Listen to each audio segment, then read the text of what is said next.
Hey friends and neighbors, this is Chuck out at Sheridan Park Farms. Welcome back to the farm. So we're under a winter storm watch. I think the prediction is 1 to 14 inches of snow, a glazing to 3 inches of ice to arrive at some unknown time and last for some unknown duration. Now, I don't know about y'all, but it seems to me like the weatherman and a tractor parts salesman are the only people that can be right half the time and still keep their jobs. But anyway, we can't be wrong. We got to get ready. So let's spend a little time around the farm today. Let's get some stuff ready. First thing we need to do is take them cows some hay. So hang out with us for a little bit. Let's see what happens.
Well, everybody always asks, what's Sandra doing?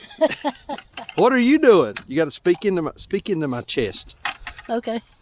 Well, I'm processing rabbits today. Processing rabbits. How many we got? 18. 18 rabbits. So rabbits are a great source of protein and they grow quick. Oh, you got them over here in the crates. So we're going to put these in the freezer. And either we will eat them or we'll sell them for pet food. Pet food, that's right. We can't sell rabbits for human consumption, but if somebody locally has a dog or you know, something like that they'd like to feed a little rabbit meat to, we can certainly do that. So, but how old are these guys? Do you know? These guys are probably 10 weeks old. They're a little older than normal, aren't they are. Yeah, but it's fine. Yeah. So anyway, Sandra's going to package these up. We won't show any of that sort of thing. So it takes a little longer for them to get weight on them because it's wintertime. Yeah, it's just cold. It's just cold. Yep. So. All right. Well, I'm going to cut some strings off of a roll of hay and feed some cows. All right. Holler if you need anything. Thank you.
Y'all, I know it's a simple thing, but sometimes it's the simple things that make all the difference. If you're feeding a round bale to your cows, cut the string off before you throw it over in there with them, or before you move it in, because especially like if you're unrolling, like I'm gonna unroll this, and you see what they do. I mean, they come right to it. They want to get after it. I mean, they're ready for some fresh hay. I mean, it is what it is.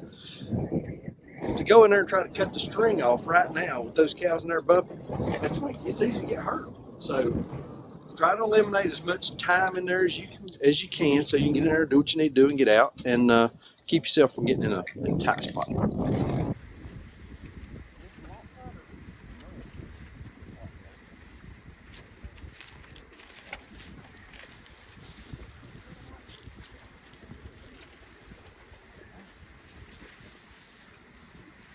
Got that unrolled, and you know, as far as prep for a storm, there's just not a ton to do on the cows. I mean, every day they're going to have to be fed. We're going to bring them a roll of hay.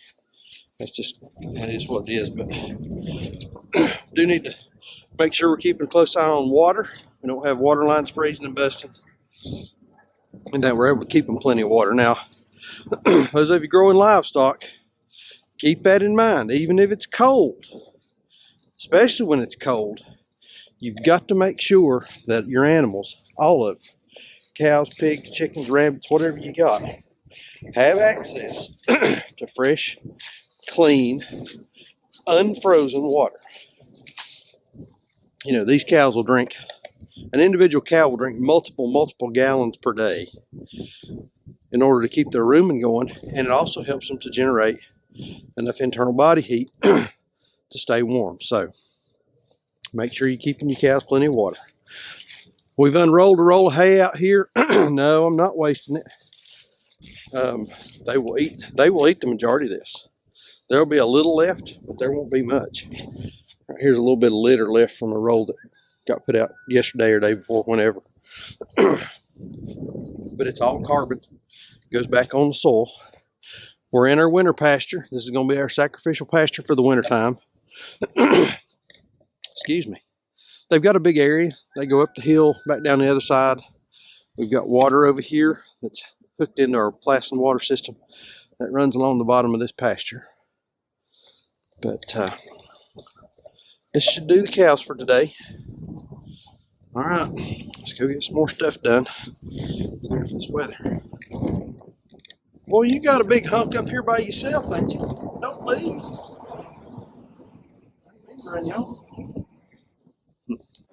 It's cold out here this morning. I think the temperature was in the upper 30s.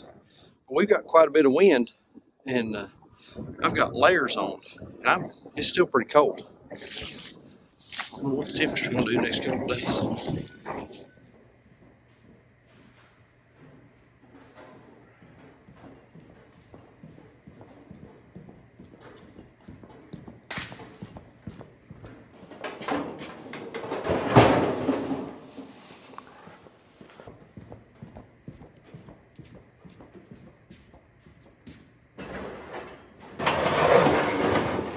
All right, so one of the first things that we want to do is we want to make sure that we've got heat.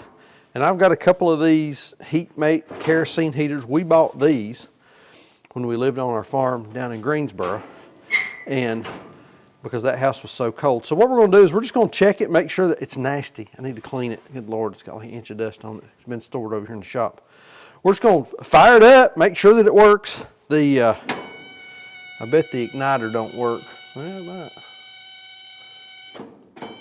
But anyway, we're gonna work on this and see, make sure that we've got an auxiliary source of heat if the power goes out. All right, let's first off we'll check the wick, and the wick is moist. That's good. Got plenty of fuel in it. That igniter looks like it's working. Let's see it right there. It looks like it's working, but I don't know that we're getting enough spark to see if that thing's gonna light. So let's do this.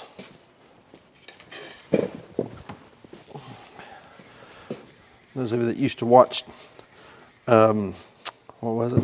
Home Improvement, Tool Time with Tim the Toolman Taylor. More power. Oh, yeah. There it is. She lights. Put her piece back over here. You got to get these things just right back in there. If you don't, they smoke like a devil. There it is. Yeah, there we go. Now. All right, so I think it's going to work. Let's set it down here on the floor and just let it sit for a few minutes and make sure everything's going to work on it like it should. Get this, there we go, that safety thing across it there.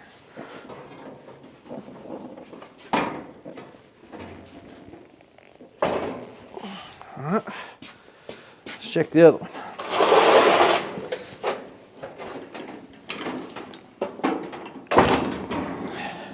All right, same deal here. This has been over in the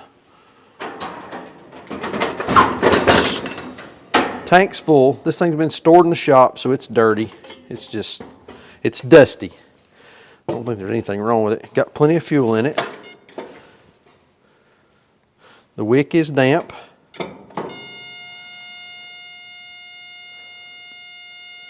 Oh man, oh, the lighter worked. The lighter worked. All right. Let's put our cover back on here. And that went on easier. All right.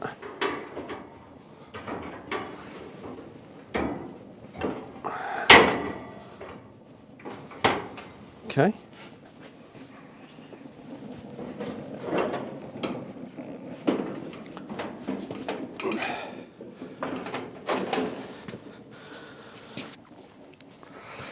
All right, I'm gonna just let these things run for a little while, make sure that everything's operational on them.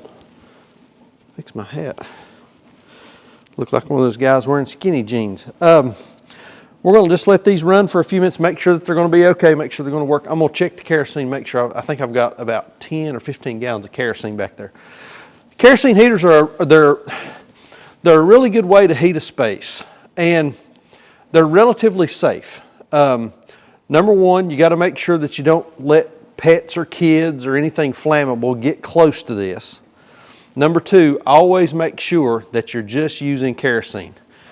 Don't try gasoline, don't try diesel, just use kerosene in these things. Now, I know kerosene's expensive, and I sure wouldn't try to heat my whole house for an entire winter with it right now. I think it's like $5 and something a gallon here. I mean, it's crazy price. Just, it's unrealistic. But anyway, power goes out, you need heat for a couple of days or a couple of hours or something like that. These things work great. I've got two of them. I've got another old one over there, but it don't work very good. It needs a new wick and all that kind of thing. But for our house, no bigger than it is, this will work fine. They do kind of stink. They don't smell real good. You do get a little bit of a kerosene smell, but I'd rather smell a little bit of kerosene and be warm than to smell like some kind of air freshener and be freezing to death. So we'll let them run for a little bit and see what they do.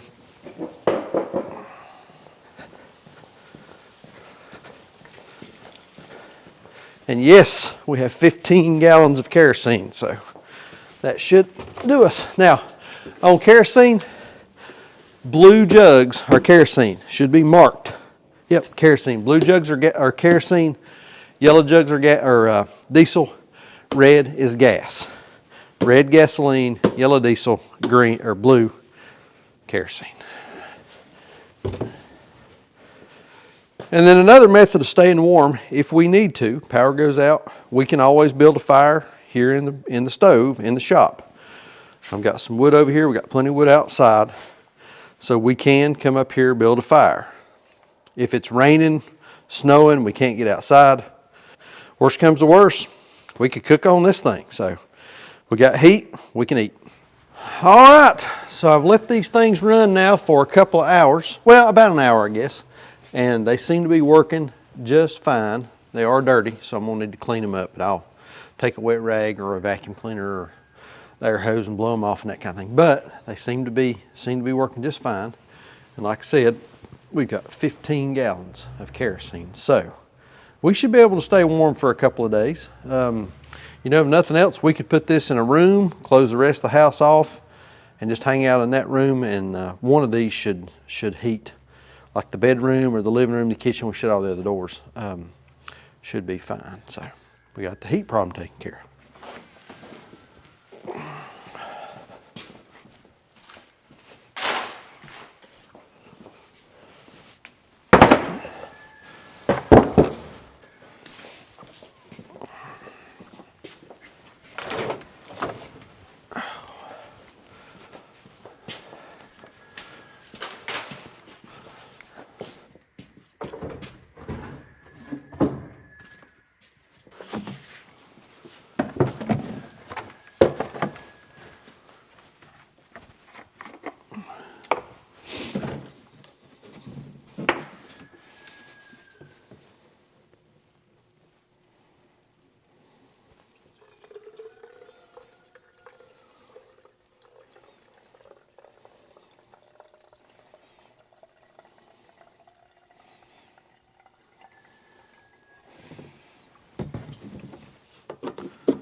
So the reason we're getting the chainsaws ready is if we get a lot of ice and we get trees that are breaking and a tree falls across the road and we need to get out, we may have to cut our way out. And in an emergency, you know, we may not have time to wait on somebody to get here.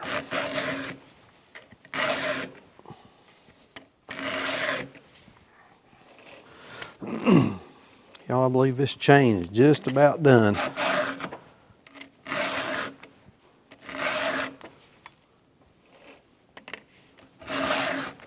When you're mixing your 2-cycle oil for your weed eater, your chainsaw, and that kind of thing, if you're using the Stihl brand, get the silver container. It comes in, that's out of date.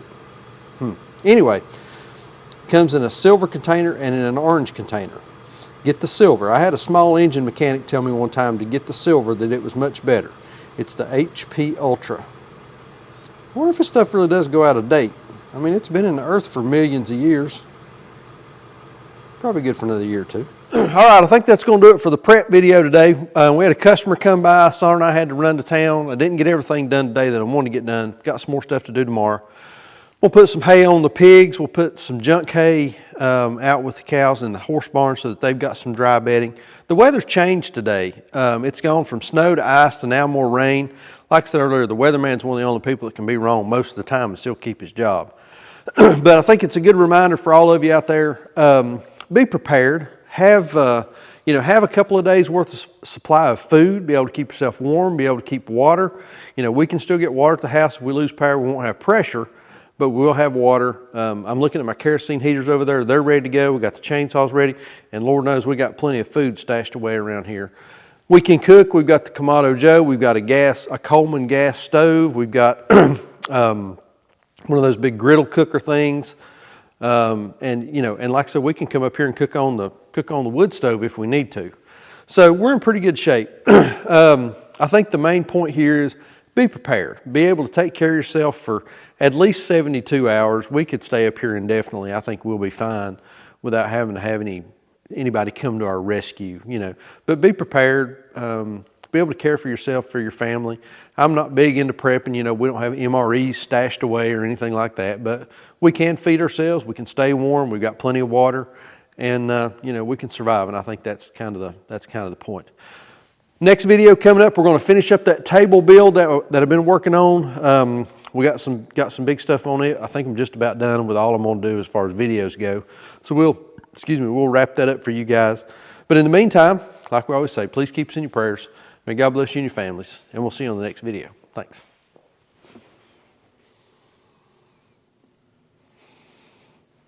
Oh, man. Good Lord. What a mess.